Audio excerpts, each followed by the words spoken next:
नमस्कार, स्वागत है आपका न्यूज़ नशा में। लेकर आया हूँ आपका अपना कार्यक्रम। जब सत्य डोलता है, तो अशोक वानखड़े बोलता है। आज महाराष्ट्र की राजनीति में हलचल तो ज़रूर हुई।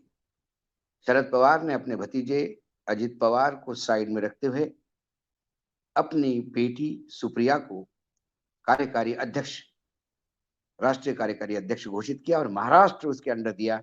इसका मतलब अब अजित पवार को उनके नीचे काम करना पड़ेगा, अपनी छोटी बहन के नीचे काम करना पड़ेगा। प्रफुल्ल पटेल, जो अपनी लोकसभा सीट नहीं जीत पाए, जिनका कोई वजूद नहीं, अब वो राष्ट्रवादी को पूरे देश में अलग-अलग राज्यों में अपना वोट प्रतिशत बढ़ाने की मदद करेंगे। उनको भी कार्यकारी अध्यक्ष बना दिया गया है। शायद उनके धन बल पर और अपनी नज़दीकियों के चलते वो बने हैं, बाकी राजकीय वजूद उनका कुछ है नहीं। जब एनडीए की सरकार होती है, तो उनका एक पैर बीजेपी में, एक पैर राष्ट्रवादी में होता है। जब यूपीए की सरकार होती है, तो एक पैर राष्ट्रवादी कांग्रेस में और एक पैर कांग्रेस में होता है। लेकिन आज हम उस पे बात नहीं करेंगे। ये तो एक घटनाक्रम मैंने बता दिया आपको, जो हुआ है। इसका विश्लेषण फिर कभी। लेकिन आज सत्य कौन-सा डोला जहाँ मुझे बोलना पड़ रहा है। मैं आपको फिर लेके चलता हूँ बालासोर के उस एक्सीडेंट पे, जहाँ कोरोमंडल एक्सप्रेस किन कारणों से मालगाड़ी पे चढ़ गई। 300 से ज़्यादा लोग मर गए। आज भी कई लाशें हैं जिनकी शिनाख्त नहीं हो पा रही है। डीएनए की टेस्टिंग की बात हो रही है। आज सैकड़ों लोग फिर भी अपने वालों को ढूँढ रहे हैं। मरने वालों का आंकड़ा कितना है? सरकार एक कहती है, लोकल लोग एक कहते हैं। स्थिति भयावह है।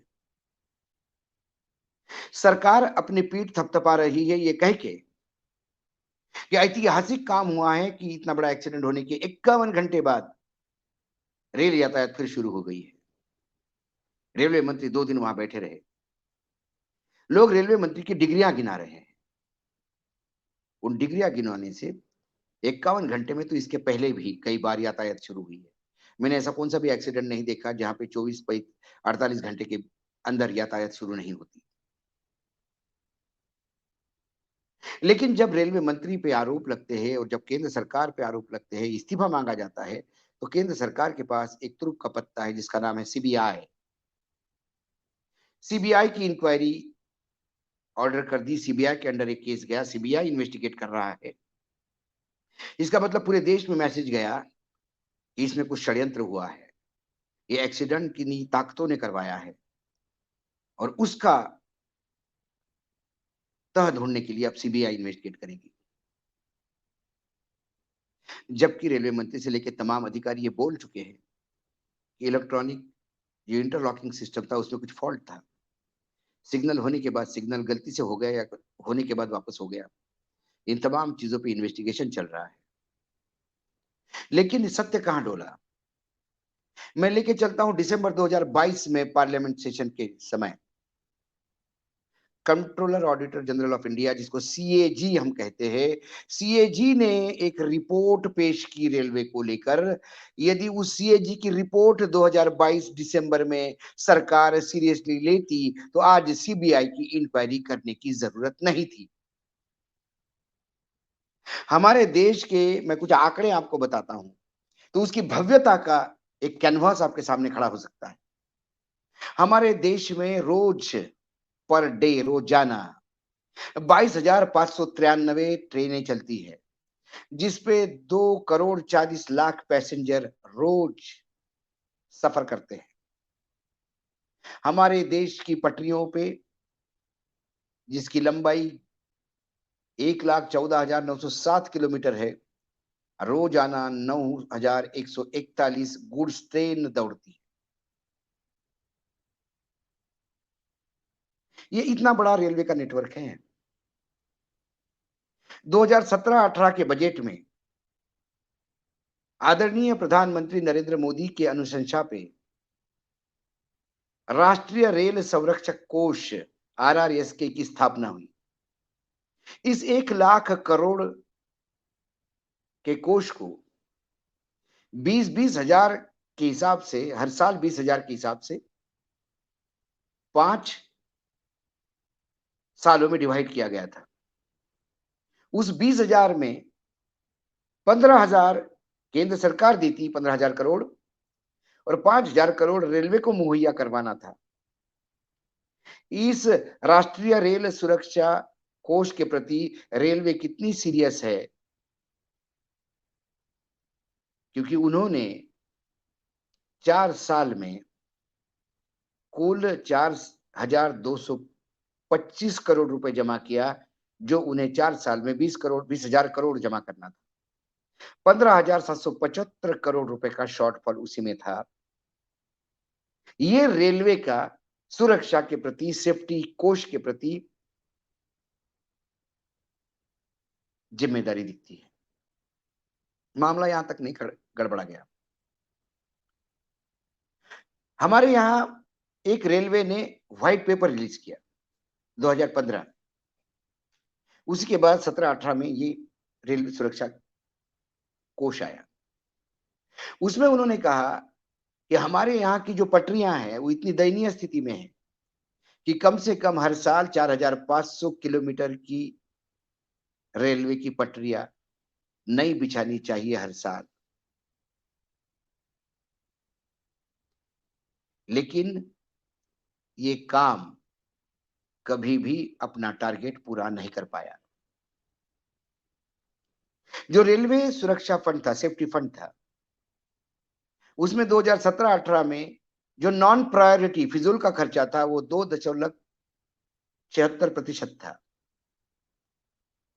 वो आगे 2019-2020 में बढ़ के 6.36% हो गया। हमारे देश में 2017 से 21 तक 2,117 एक्सीडेंट हुए, जिसमें से 1,392 एक्सीडेंट यानी 69% एक्सीडेंट्स डिरेलमेंट के कारण हो गए। इसके ऊपर 1,129 इंक्वायरी रिपोर्ट सबमिट हुई और उसमें 24 फैक्टर तय हुए कि जिसकी वजह से एक्सीडेंट होता है। उस फैक्टर्स में ये भी दिया है कि ट्रैक की वजह से कई डिरेलमेंट, मतलब 2017 और 21 के बीच में 289 डिरेलमेंट तो ट्रैक के रिन्यूअल नहीं होने की वजह से हुए। लेकिन मामला भी यहां तक नहीं होता। मामला में इसलिए यहां तक नहीं होता कह रहा हूं कि शॉर्टफॉल ऑफ फंड हो सकता है, लेकिन जो फंड आया उसका उपयोग कहां हुआ? ये जो 24 फैक्टर आए थे 1,129 इंक्वायरी रिपोर्ट से, उसके रेक्टिफिकेशन के लिए हुआ कि अधिकारियों के अय्याशी के लिए हुआ? क्योंकि सीएजी ने हर जोन से 2 एट्रेडम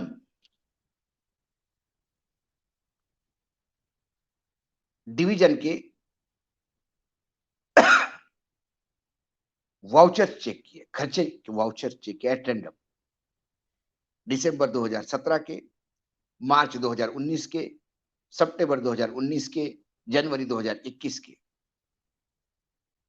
2017-18 और 20-21 के 48 महीनों में जो फंड का यूटिलाइजेशन हुआ वो काहे काहे के लिए हुआ? फुट मसाजर खरीदने के लिए। अधिकारी जब बैठता है तो वो थक जाता है, तो उसके पैरों की मालिश करने के लिए जो चेयर्स आती है उसको फुट मसाजर कहते हैं। बड़े बड़े रईसों के घर में, बड़े बड़े 7 स्टार होटल में आपको दिखाई देते हैं। ये फुट मसाजर खरीदे गए। उच्च क्वालिटी की क्रॉकरी खरीदी गई। चाय ऑर्डिनरी कप में नहीं, बड़ी क्रॉकरी में होना चाहिए, क्योंकि फंड बहुत आया है। इलेक्ट्रिकल अप्लायंसेस खरीदे गए, स्मार्ट गैजेट्स खरीदे गए, अच्छे क्वालिटी का फर्नीचर खरीदा गया, ठंड के बेहतरीन क्वालिटी के जैकेट्स खरीदे गए, कंप्यूटर खरीदे गए, बंगलों के गार्डन्स डेवलप किए गए, टॉयलेट्स बनाए गए। जो रेलवे में एस्केलेटर बने हैं कि आप खड़े हो जाते हैं और वो आराम से वो पायदान आपको ऊपर लेके चलती है, स्वयं चलित सीढ़ियां जिसको कहते हैं। वो भी सेफ्टी फंड से आए। कई जगह तो सैलरी भी सेफ्टी फंड से दी गई, बोनस भी कर्मचारियों को सेफ्टी फंड से दिया गया।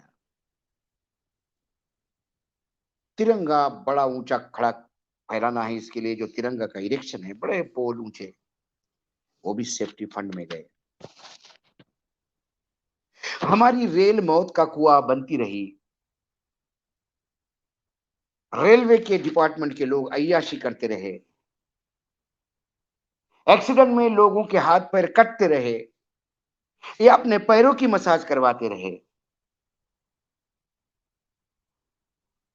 लोगों को शमशान में जलाने के लिए लकड़ी नहीं मिल रही थी, ये उच्च क्वालिटी का फर्नीचर पे समय गुजारते रहे। यह है सत्य। जब सरकार बजट सेशन में घोषणा करती है कि राष्ट्रीय रेलवे सुरक्षा कोष 1,00,000 करोड़, तालियां बजाते हैं। हर इंसान रखता है कि मेरे रेलवे, क्योंकि इस देश का गरीब यदि किसी यातायात साधन पे डिपेंड है तो रेलवे पे डिपेंड है।